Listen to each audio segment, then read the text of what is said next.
6, 9 a.m. Finance Committee. Randy, could you call the roll? Barron. Here. Bowers. Here. Steiger. Here. McGinnis. Here. McTaggart. Here. Call the meeting to order. Do we have a motion to approve the agenda? Yeah. Mr. Bowers, second by Mr. Barron's. All in favor? Aye. Aye. Motion carries. Public comments? Hearing none. We'll go to Myron Bunyan of the liability and general insurance update. All right, so our cyber renewed. Happy to report there was only a less than $500 increase, which is pretty outstanding because cyber is just unbelievable right now for the cost of it. And then we had talked before about what we want to do with these buildings. So to refresh your memory, we had we changed insurance companies and we went with ICR&T. They came in and part of their benefit was to come do a complete review of the buildings and then so they did a cost replacement estimator to make sure that we were all insured properly on all these buildings. So they kind of exposed a few of these buildings and we had talked about it before. And so I just wanted to review this with you guys to look at the highlighted buildings that we have here. The Historical Society, that's the premium driver right there. It's kind of a unique building in the fact that we're insuring it to put it back to historical properties. So if that's something that you still want to do, then that's okay.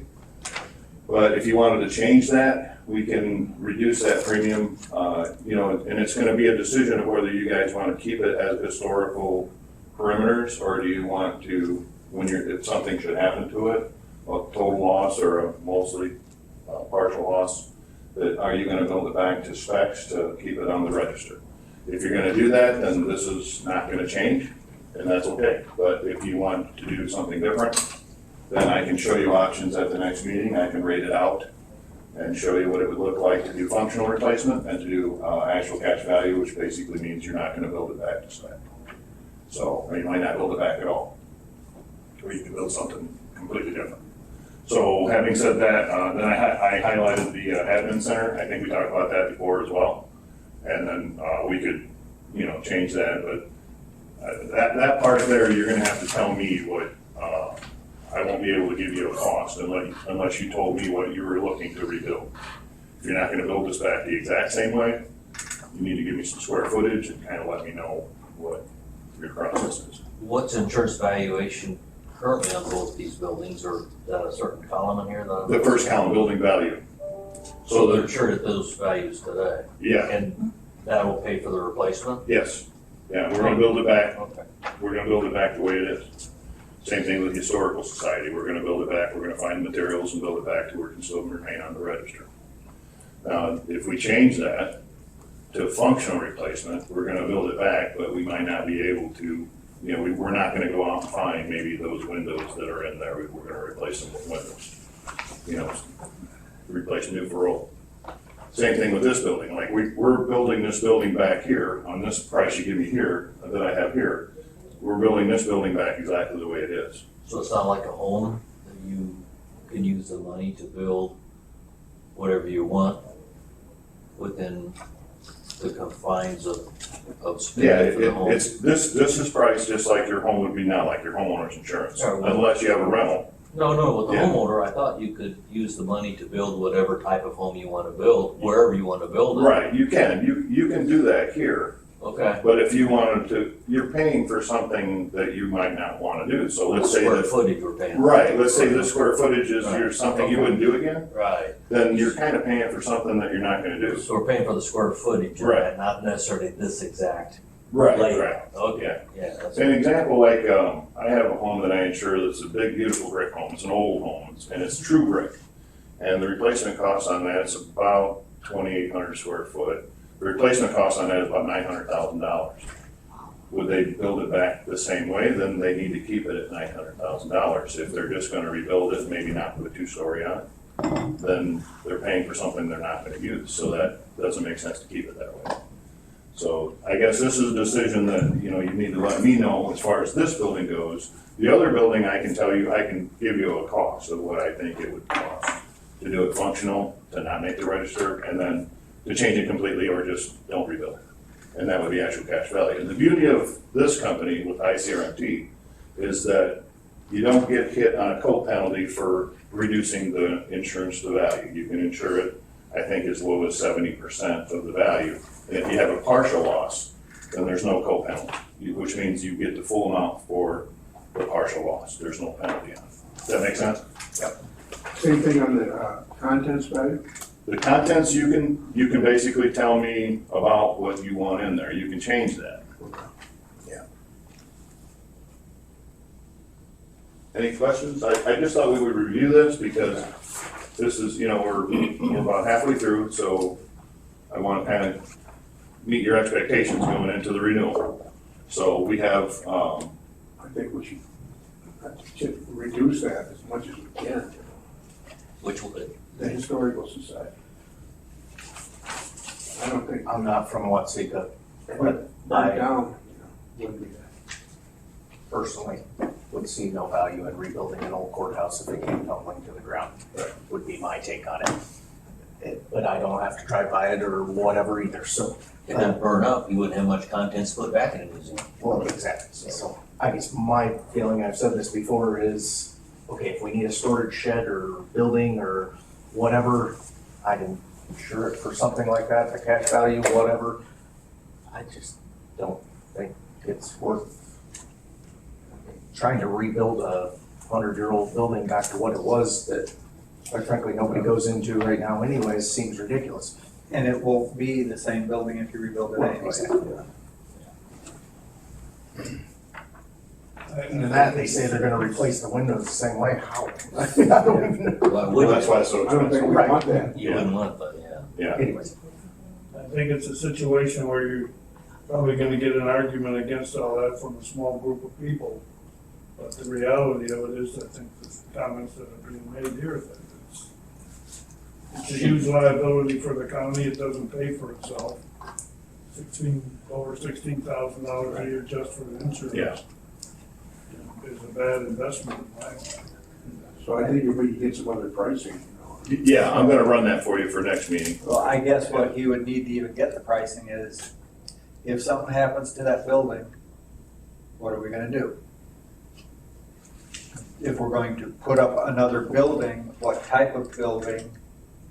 Or are you just the gonna? last time we talked about this, there's files over there, or what was the whole, but we were talking that they're probably gonna, God forbid if this happens, they'd be all destroyed anyways, what? Right, yeah, I mean, absolutely. The only thing I have, I mean, there's a lot of records over there as far as there's records that the circuit clerk's office has, treasurer, county clerk, recorder, there's a lot of records over there. You're not gonna be able to save those records if there's a tornado or a fire, I mean, or if the roof collapses or something like that. So, I mean, the records are invaluable, but Are they needed though, are they? yeah, I mean, that's what that big scanning project that I did, part of my records, they definitely are needed still, and there is a records retention requirement of, forever on them. So anyway, it's one of those things that, even though we have them microfilmed, we still have to have like a copy of them somewhere else, and that's what we don't have right now.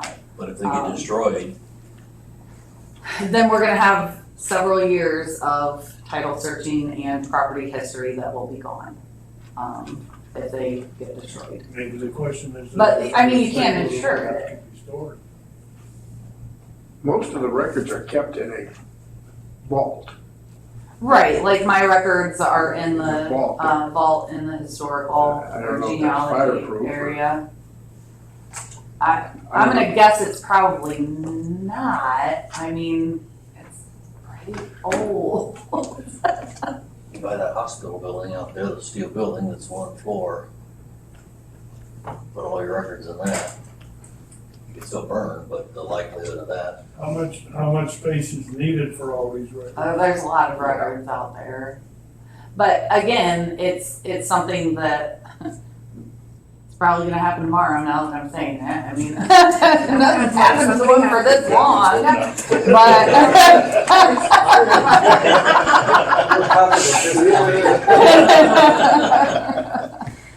do we need to bring this up to the whole county board? No. Not at all, this topic, okay. I mean, if somebody wants to give their input, they can do that, but it's this committee's job to make decisions. Well, prepare was on. You've got records there you've never seen.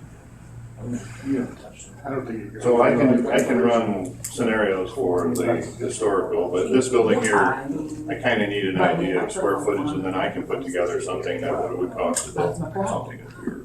I mean, but on this one, I think the square footage could stay the same, but it could be laid out different where people. but yeah, you deal with that, then, like, right. I mean, you deal with that the day that happened, I don't know that we need us. I mean, quite frankly, if this building went down, It's, no offense, do we care that the USDA is in the next building and only, let's say a tornado picks it all up tomorrow and dumps it in the field? I mean, it's not the county's responsibility to house the USDA and all these other agencies otherwise. And if we're insuring the whole building, I would think there's more than ample square footage that the insurance policy would cover to rebuild whatever shape building you wanted. I mean, that would be my take. It's not our responsibility to build a new home for the USDA and all these other agencies. If we wanted more space, different space, whatever, and that alone would add extra value that we're insuring that I think could change the whole dynamic of things. Make us whole, yeah. The rent that all these other people pay though, part of that rent is the cost of the insurance for their space. That's figured into their rent. I mean, If you think you'll need the same square footage, that's pretty much all I need, and I can just still run the scenario. This building, I don't see, unless it's a huge tornado, well, yeah. you're not gonna lose the whole building. I mean, a fire, About pretty small. most of it's here. got block But I don't walls, think the stopper, insurance fire to help the breaks break and stuff like that. USDA are paying in their rent. I mean, if you're renting an apartment and in that there's a cost associated with insuring the place and the place blows down, the owner of the building isn't required to rebuild it, so you got a place to rent.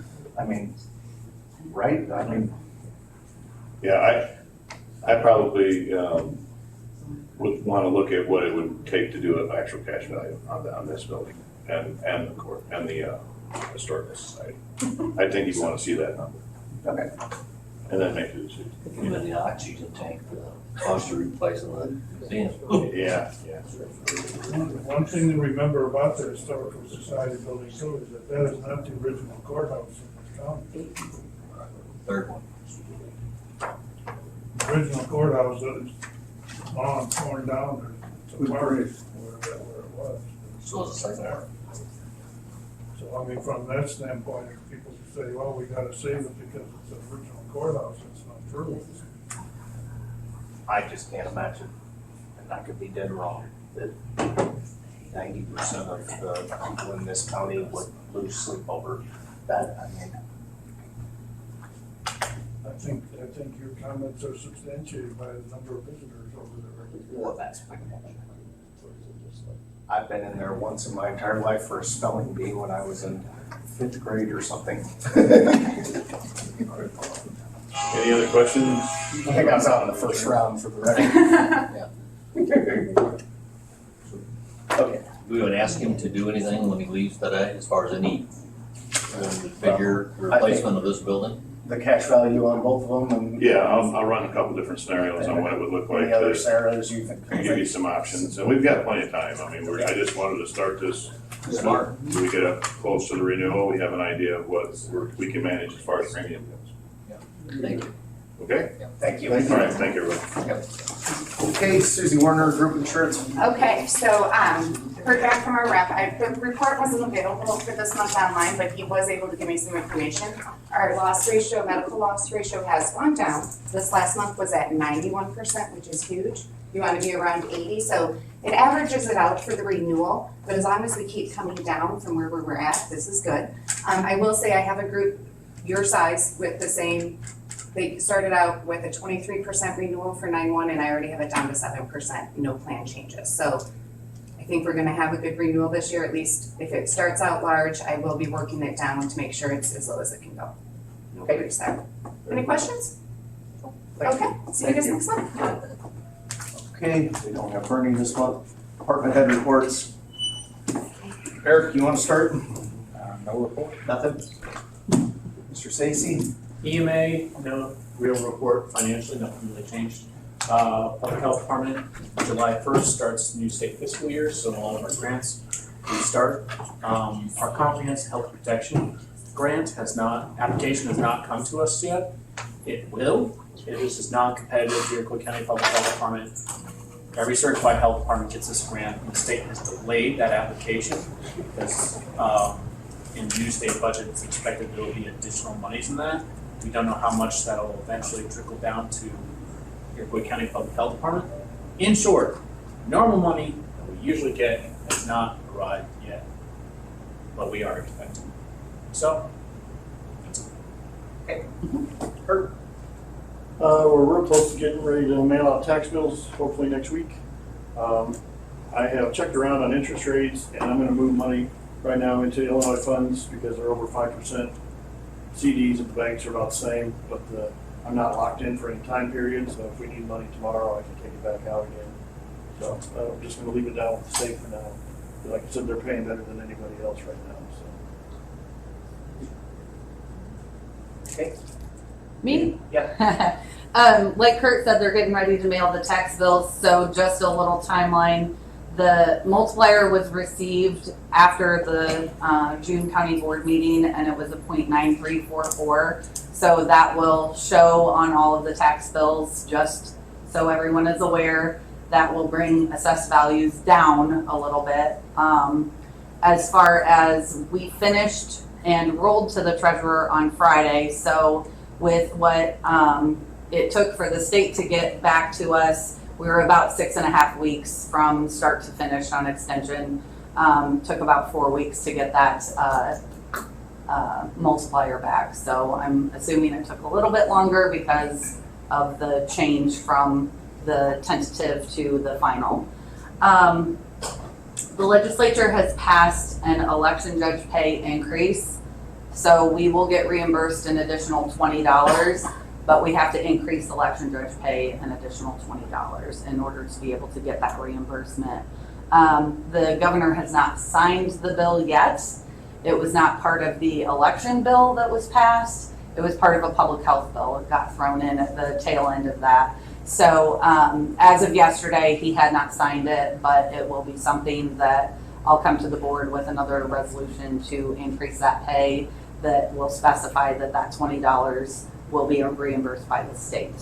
As far as grants for elections, like Eric mentioned, state fiscal year began July 1st. We haven't heard what our grant amounts and what they have issued for us yet.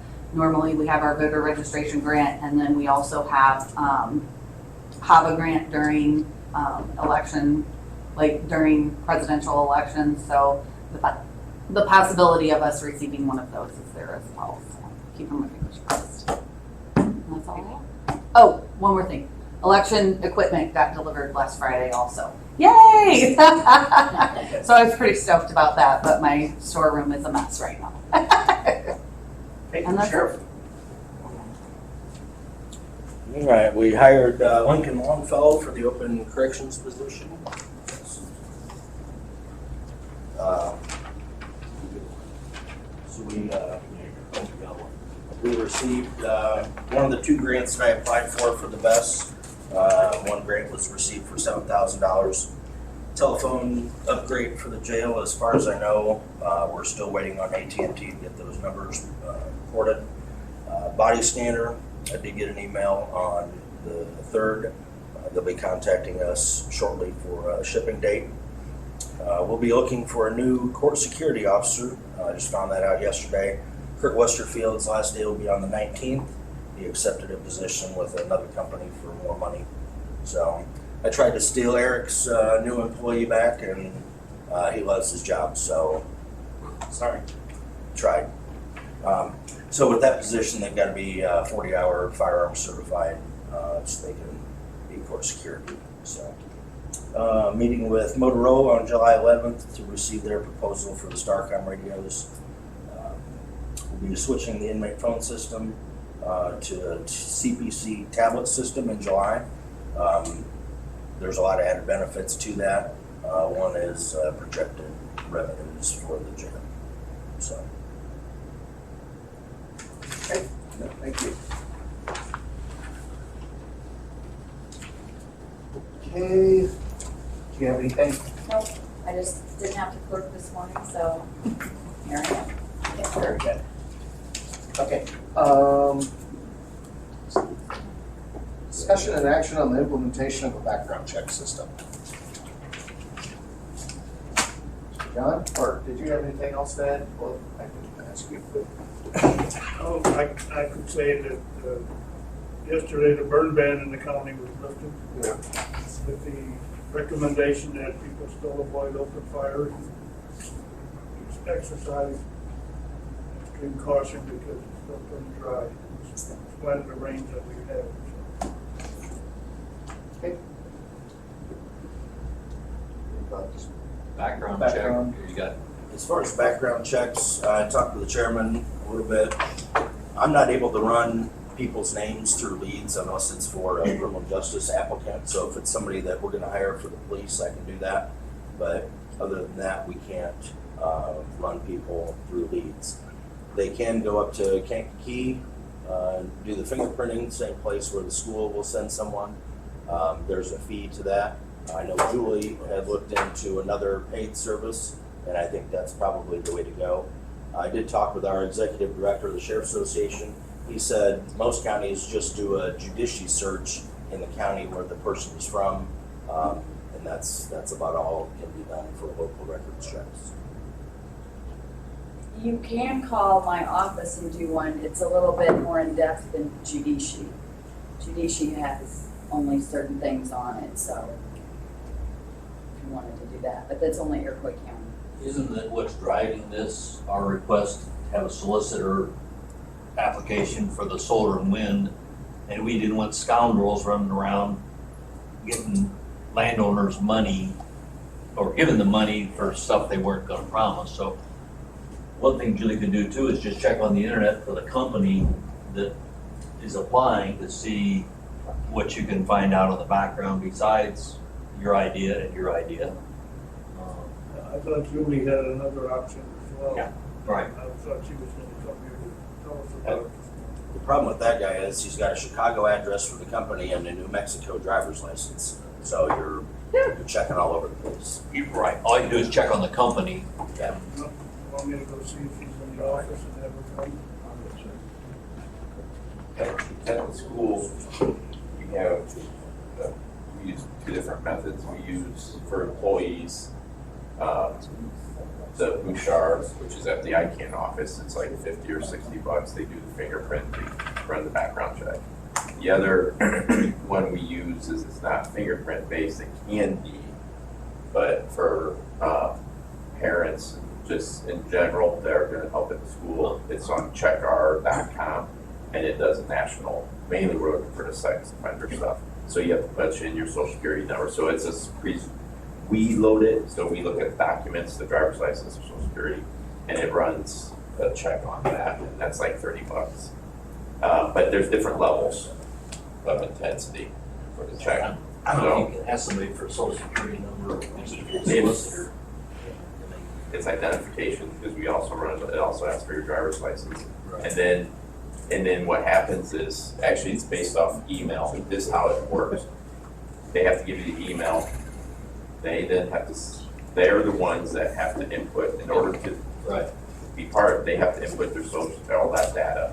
They sign the digital waivers, and then it just does a nationwide criminal history sex offender. So, but there's, like I said, there's different levels. We just do the cheaper, but Bouchard's your FBI fingerprint check. So it kind of depends. Checker has a business background and all that too.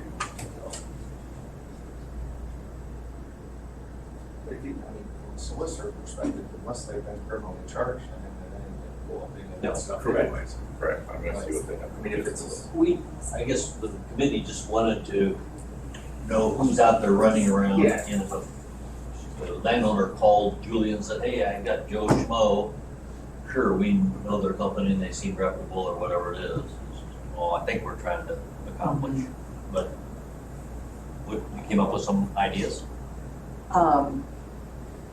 There's a company, it's a service online, it's called Kids Life Safe, because with the solicitor, we don't have fingerprinting, and so I was strapped with finding a solution quickly.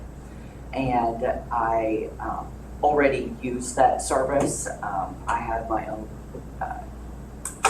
account, and so I utilized what I had because I had to do something. And because the company in Kankakee, they're based on fingerprinting, and that just doesn't work because we're asking for a driver's license and they're not local and that type of thing. So I put the person's information in there, came back with a couple speeding tickets, and that was it. You know, they were old. So I told them to send the $1,000, and I just issued the permit to them yesterday. And so. Well, this could be modified ways than to going forward, correct? Yeah. So this Butcher thing you mentioned, Yeah. Yeah. Yeah, I mean, it's fingerprint. is that what you're familiar with? I think, I'm not really familiar with it up in Kankakee. I just know that's a service up there. Yeah, it's a service. Could you capture somebody's fingerprint at your facility and then electronically send it? I don't know as if they would do that or not. No, everything has to be hand delivered to the facility in Kankakee is what I was told. Yeah, they have to go, they go up there. So to hand They're only there deliver, on they have to certain days. visit there. Mhm. Yeah, they have to physically go up there. That's why I said I couldn't make that work for our process. Why not? The person that's going to be coming isn't here, you know, I Well, mean. can we ask them to go to Kankakee, or that's what you do, right? But there's national fingerprint companies, I'll have to figure it out. But then Checkr is the other one that we use, and it does the background check. You know, they fill it out online, similar. And can you ask for different background checks in different areas, like Yeah, you're worried yeah. about Yeah, criminal? LifeScan is around, these companies exist national, so you can put the requirement on them that they have to provide an FBI background check if you want. I mean, it's like the same thing when we take trips to, when I bring mission groups down to Honduras, and Dominican, under those national laws, you have to provide a background check from, and there's companies throughout, depending on where you live, that do it. So the burden is on the entity that's coming to you to submit one that you approve of. You gonna write those names down or anything, or what, that he's mentioning? But if you got one that works and it provides it, then I'm sorry, write what names down? Well, he's mentioning services that he's run across that do background checks that might be easier than what you're doing. And if you what's just, the name of the one you let- use? let me just give you my email address and you can send me everything.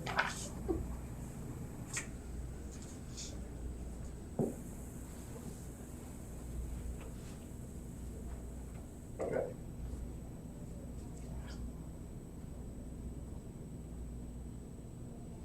J Feller, F as in Frank, ELLER, at co.iroquois,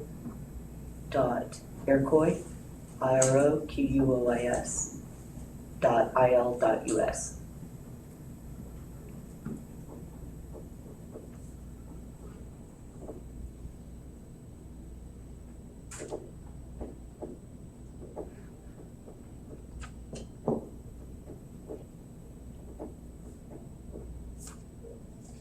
I'm sorry, I did not catch your name. Chad McGinnis. Okay. What's the company you used? It's called Kids Live Save. Yeah, Kids Live Save. Yeah, it's just, there's several. I mean, they all do the same thing, just you put the burden on the entity. And if you want the actual live scan, the fingerprint run, then it's on them to go to a place. For instance, like the UPS store. So if they, I think Checker can do a live fingerprint one, but they give you a TCN number. You go to the UPS store, Bourbonnais, and you can do your fingerprints. So like when I got my Florida teaching license, I had to submit it to the state of Florida. So I went there, they gave me the TCN number, which is a routing number, do the fingerprints, it sends it to them, and then they run it. So it just depends. So, but it's all based on the TCN for live scan. I think one of the things that we have to consider here is that the things that you're talking about are gonna represent a cost. And right now, They pay it. we're charging $100 for the application. Is that gonna be sufficient to cover the cost? But we're getting $1,000. They pay it. For the, That's just part of that. They have to provide it, so they pay it. I would just make them pay it. It all depends on if we provide the service here, then we pay. But if we tell them part of your application is you have to provide these unacceptable document, obviously they're gonna want resources like who, so you give them a few lists, don't recommend any, and they just provide it if they wanna do it. See, that wasn't how it was written, and, Yeah. I don't know. I mean, that's just my take, is if they want to solicit here, they provide us what we want. If that needs to be rewritten, we can always amend it. mhm. Yeah, there's a line in there already that needs to be amended.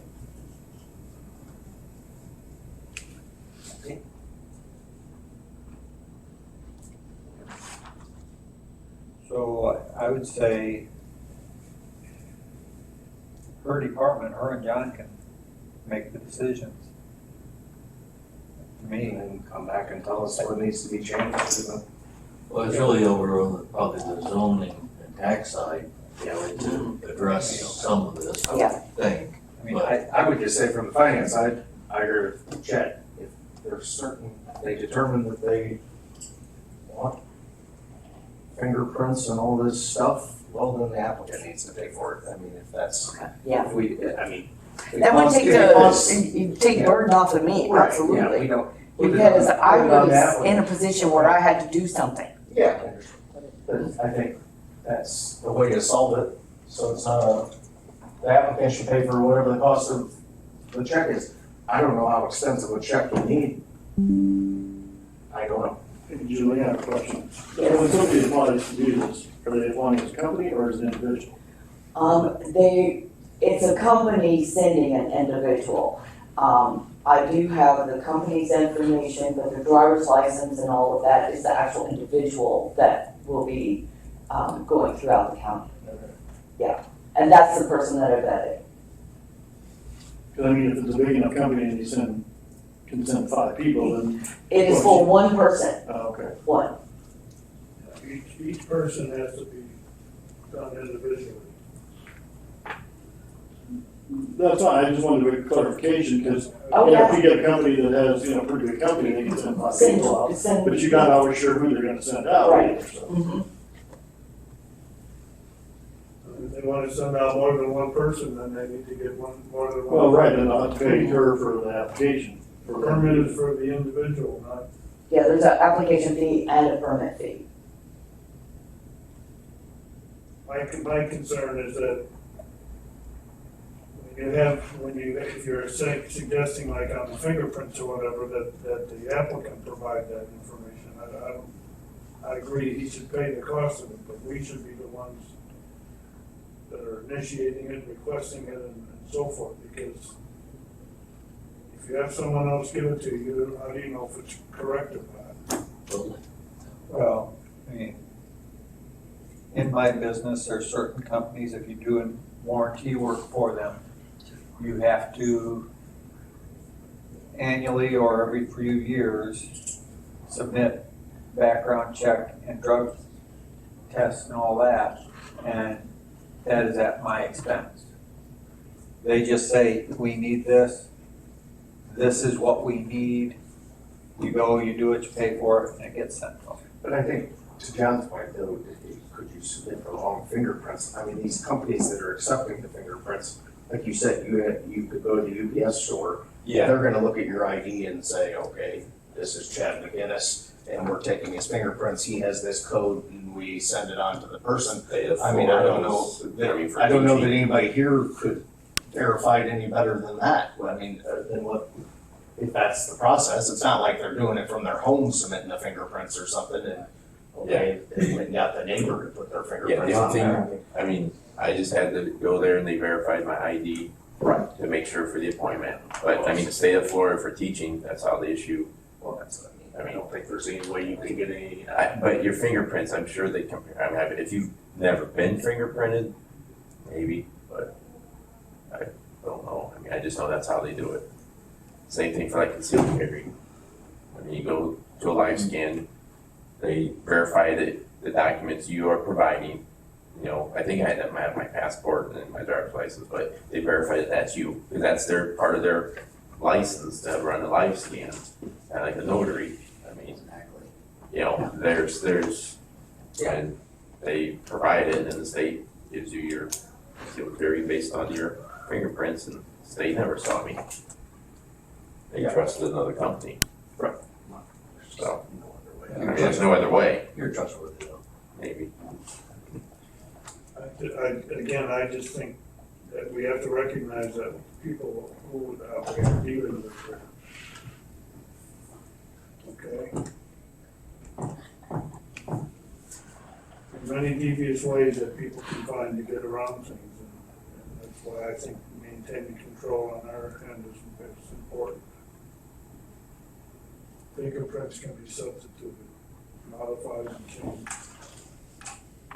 That's why they gotta go to a place that does it and is certified to do it. And Yeah. I don't know that anybody here is gonna be any more qualified than the place that's been certified to do that Yeah, work. because I'm like, Because they probably do it a hell of a lot more than we would Yeah, ever do it. Bouchard does all the teacher ones for the state of Illinois. I mean, What I'm saying is that if somebody comes in and applies for a solicitor permit and they say, well, here's my, and hands you a piece of paper and said, here, these are my fingerprints, that's not acceptable. If we're gonna say you need to be fingerprinted and you go over here to this place and they'll fingerprint you and they'll send the results back here to us, that to me, we're maintaining control. That's what I'm, this scenario I think we need to have.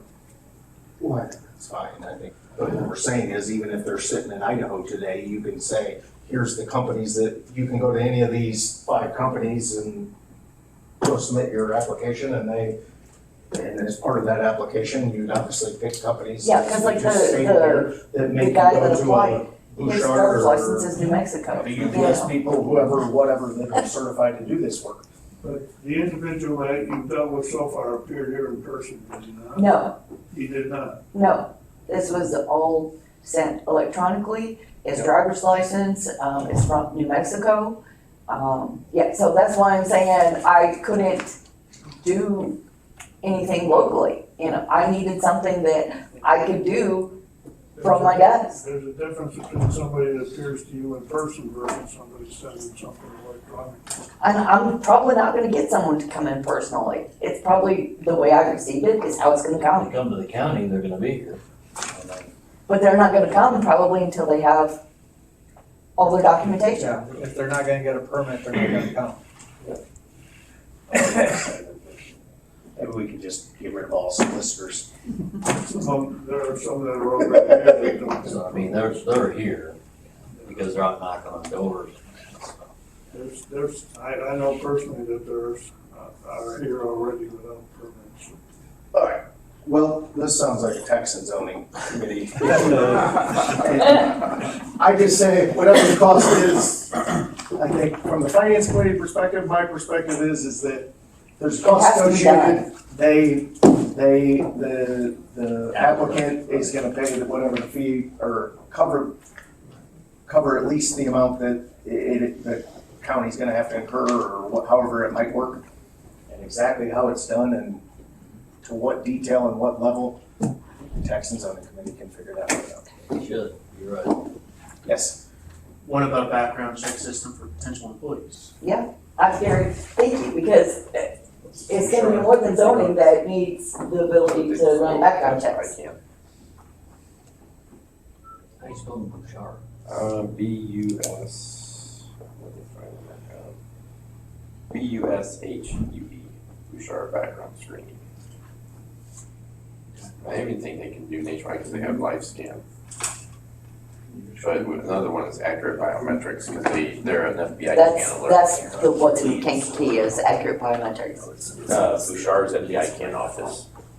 Just the Yeah. company that I reached out to trying to Yeah. get some background Accurate's was another Accurate. one because they're a channeler.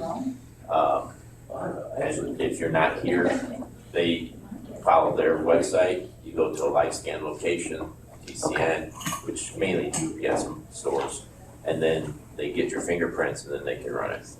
If you happen to be in a few of the states that they have a lot of offices, then you're good. So, and you can do it two ways. You can create an employer account where you pay it, but you just charge the fee, and then it gets sent, so.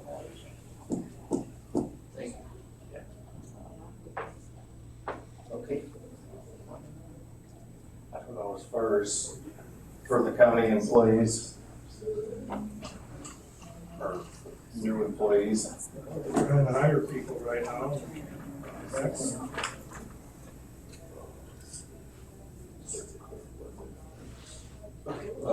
Any one of these services you could start doing today, right? sounds like it.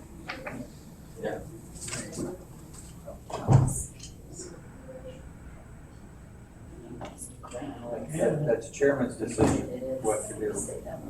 Okay. I'd say just give somebody a job offer that it's contingent on passing the background check. Send them to a per whatever. Cheaper for us to pay $50 to get a check and get a good person. Yeah. Get somebody who. Right?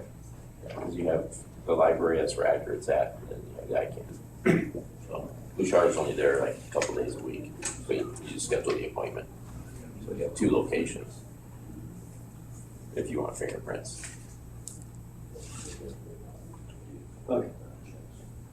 Done with me? Thank you. Okay, all right. you. You're welcome. This is probably more geared towards policy and procedure, but if you're submitting them to a background check, you probably need to set some type of metric.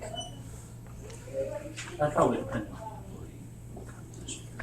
I mean, generally speaking, like if you're gonna have a background check, you should have some type of general metric at a minimum basis of what the county would want to or not want to employ.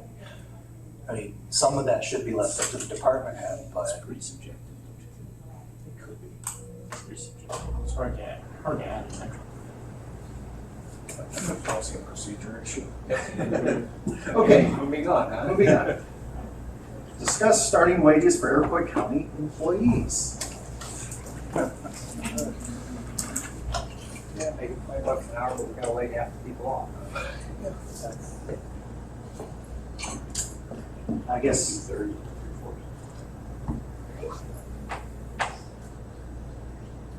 any of the department heads have anything that they want to say, or? Oh, I've made myself clear the last 2 months that we're having issues hiring, we're having issues with, well, employees, wanting to make more than 12 cents above minimum wage. Even I've lost, 2 employees in the last 4 months. So, And I have one open yet, so yeah, you just can't find anybody to work for $14 And 12 and for 13 cents. We've had a number of applicants for the EMA position drop out due to the wage that was posted. So I've mentioned to the finance committee for years now that the salary range for EMA is not just below the median of Illinois, but in like the 10th percentile. So EMA is definitely one.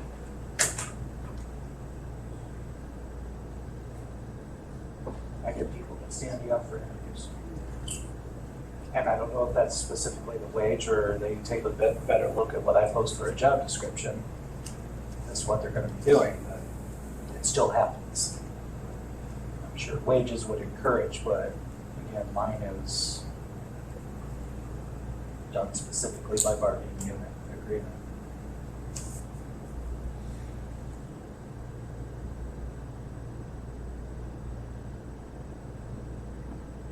Do we currently have a starting wage? Or we just don't We have starting wages established for. I think up For the state union, Illinois. for the union contracts.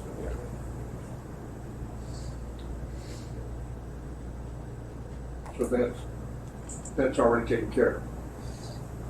It is and it isn't because those numbers aren't competitive with what's going on in the general area. I mean, right now, yeah, starting wage based on here is $13.12. You can go to Walmart and you start making $15 or $16 right off the bat. I know maybe they don't have all the benefits, but in order to be competitive, like I said, when I got an opening, you know, I got from my 3, I'm down to 2 people, me and my chief deputy. As soon as I tell them what the wage is, she goes, I'm not coming in for that. I'll sit at home and make nothing versus coming in to pay that.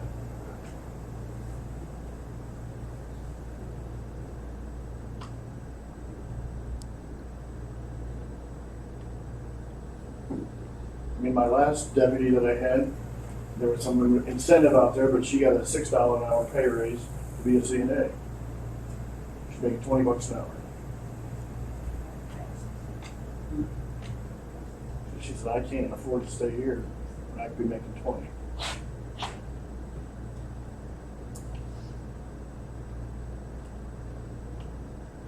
And there is a difference between like what we do here and what a CNA does. No, and I know that. Half of the people that work in my office, actually all of them, I'm sure would not be a CNA.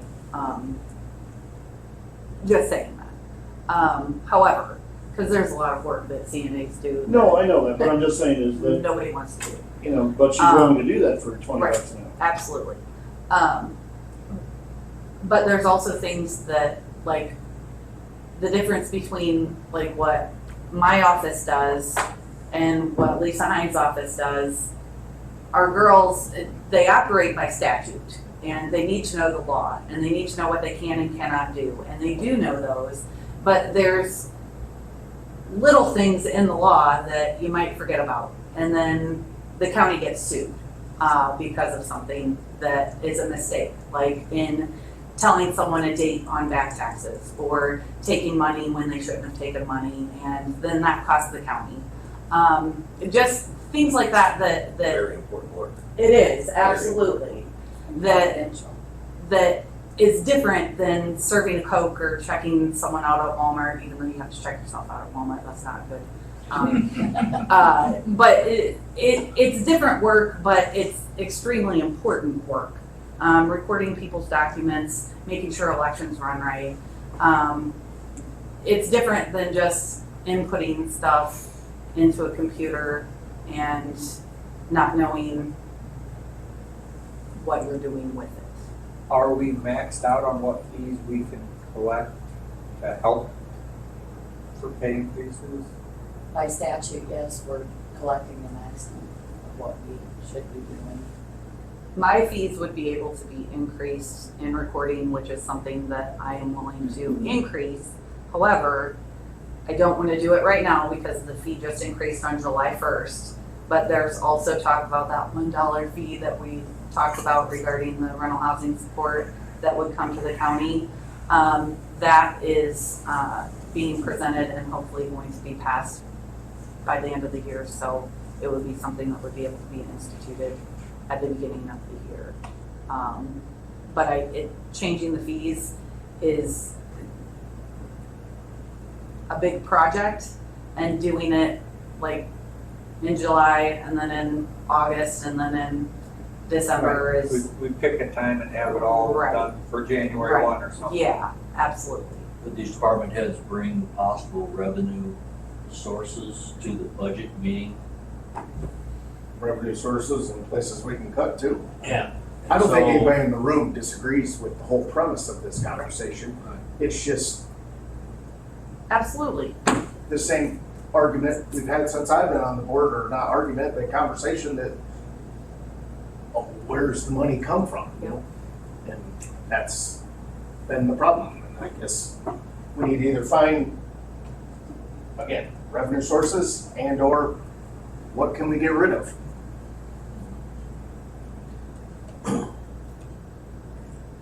The problem is, I'm not blaming anybody, but we never have an answer to either one of those. I know.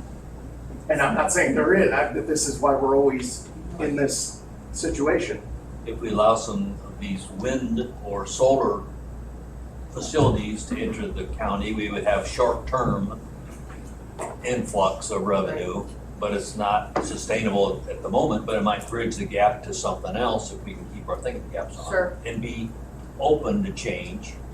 Do we know what the, like, anyone on the committee know what the difference is in sales tax from 2019 to present, like how much it's increased? I'm just wondering, as far as with people shopping online and things like that, like what we've been getting.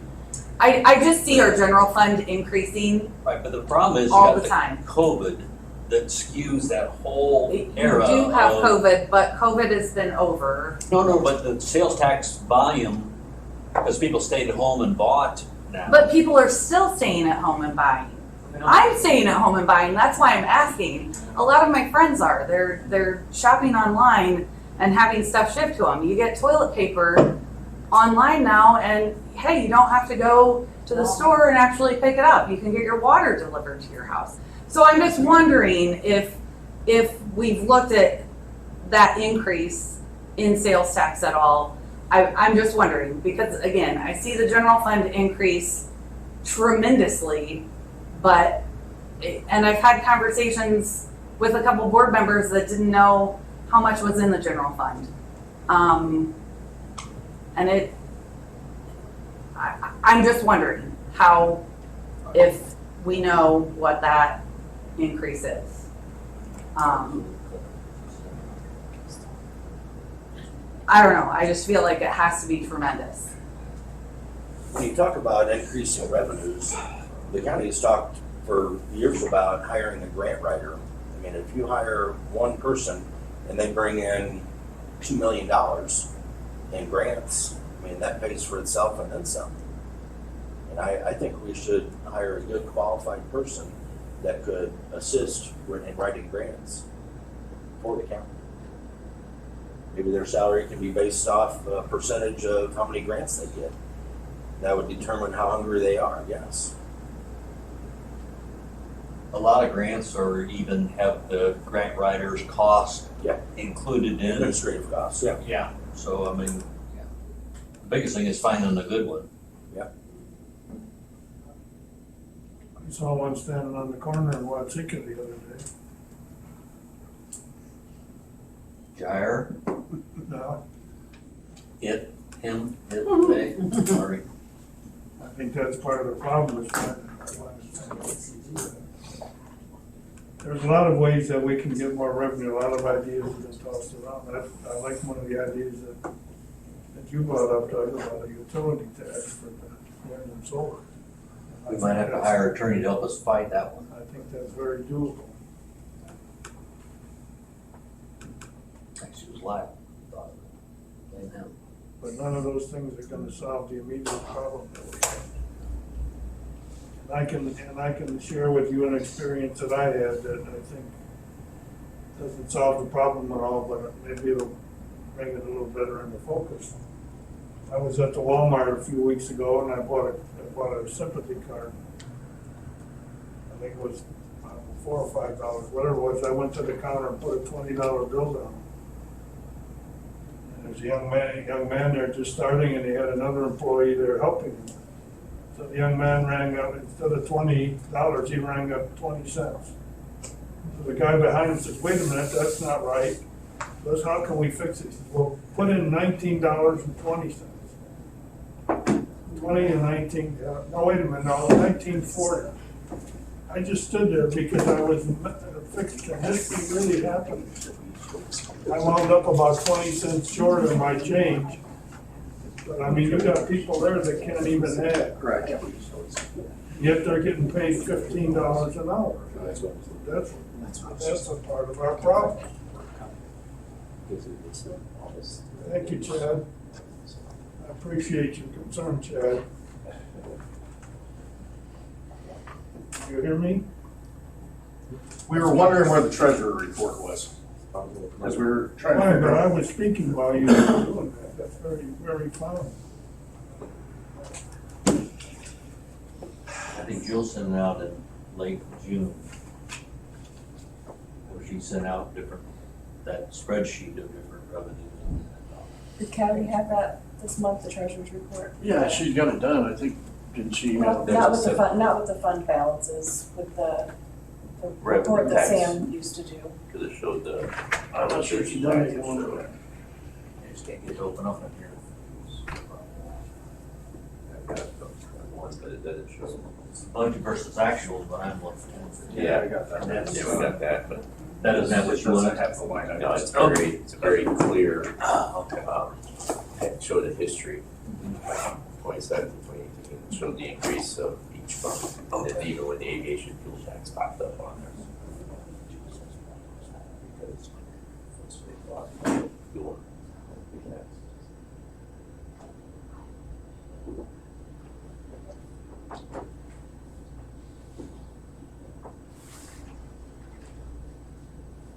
Well, I don't know what we're gonna resolve here, so. I guess.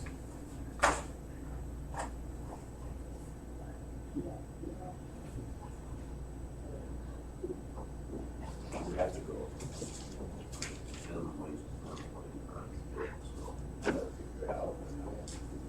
And then it's What is the rate? the ripple effect because the people have been here 2 or 3 years, so they'll need to be, Everything in there, so yeah. that's, that was gonna happen with the state, that it all wages have to go up.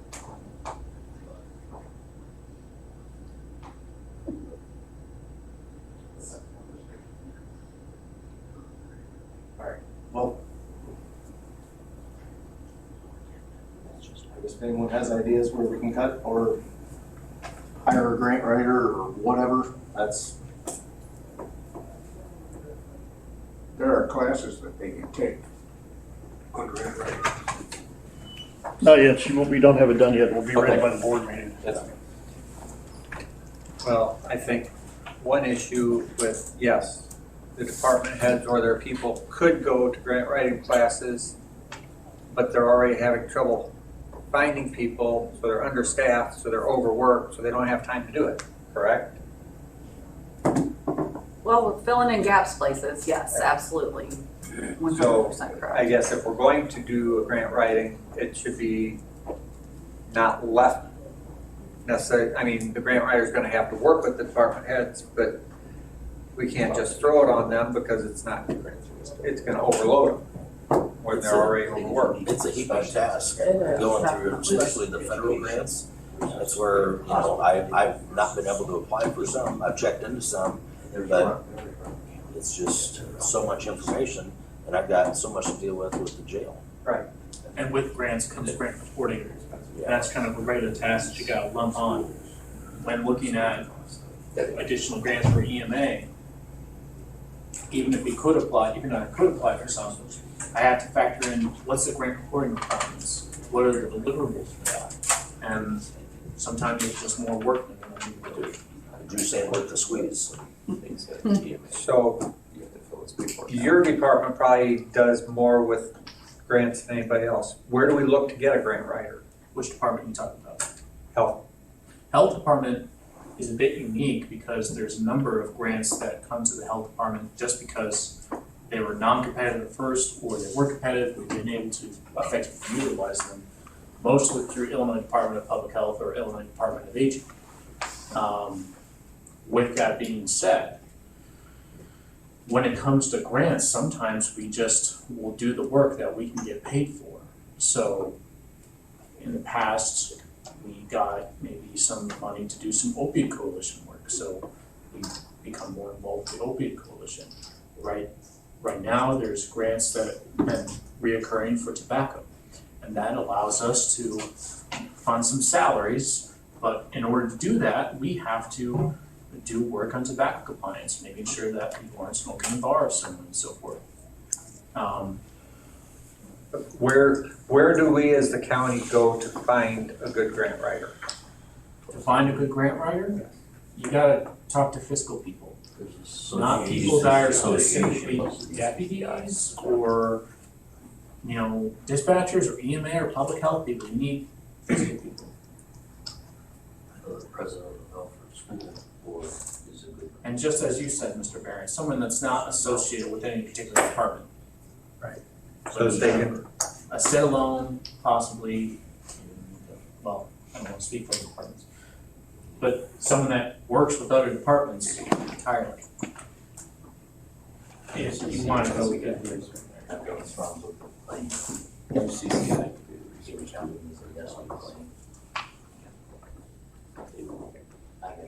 Okay, thanks. All right. Well, maybe we can look into the grant writing, and if people got suggestions on other fees or whatever, or keep working. Cost cuts, I guess we can talk about them during budget time. Move on to claims. Doug said he voted yes. Might have any other questions or comments?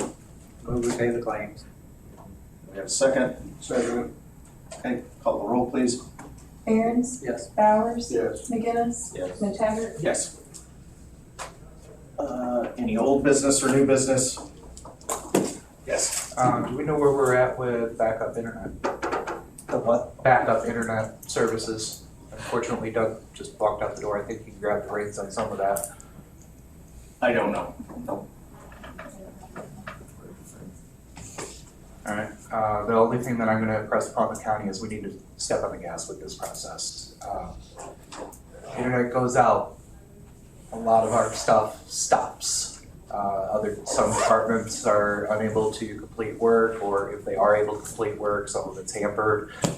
Kills 911, I have backup phones, but my phone system goes completely down, at least on the administrative side, so it hurts functionally.